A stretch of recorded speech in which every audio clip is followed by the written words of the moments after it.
بشنو از نی. میخوام اینو خیلی تکرار کنم. چی درسی؟ بشنو از نی. من سیاست به قول استاد خلیلی خار گلزار جهان است. یک وقتی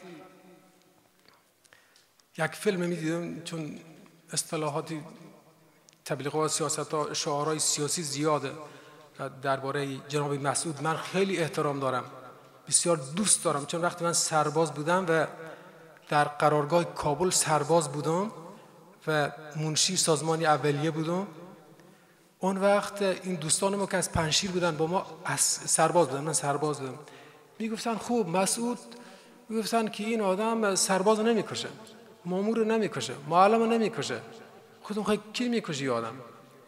بعد علاقه داشتم که یک چیز مستقیم خودم بشنوم ببینم. بعد یک فیلم در صوفی به من دادن، گفتم تو یک نگاه کن، چون من تا حالم مربوط خودم است، مثلا نگفتم که قهرمان ملی، هم احتیاط میکنم که این کار من نیست، کار سیاستمدارا که بگن ما رسما البته قبول داریم. ولی اون وقت در اون فیلم که دیدم این برای من خیلی جالب بود، این آدم بسیار با دقت نگاه میکرد و میشنود. من قبطه خوردم به او.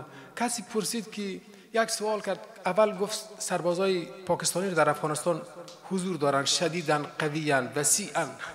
بعد پرسید که شما هیئتی که فرستادین به قندهار، مگر برای مردم قندهار این هیئت گل می‌برد؟ یعنی که شما به جنگ رفتین. بعد ایشون گفتن که شما یک لحظه پیشتر اینطور فرمودید که پاکستان اونجاست. من خیلی قبطه خوردم، گفتم در هم تو مباحث آدم اصلا نمیشنه و نمیبینه. ایشان خوب شنیدند. ممکن همچون سیاستمدار بزرگ دیگری هم باشه در افغانستان که خوب بشنوند، ولی من حدود 25 چند ساله که در خارج هستم.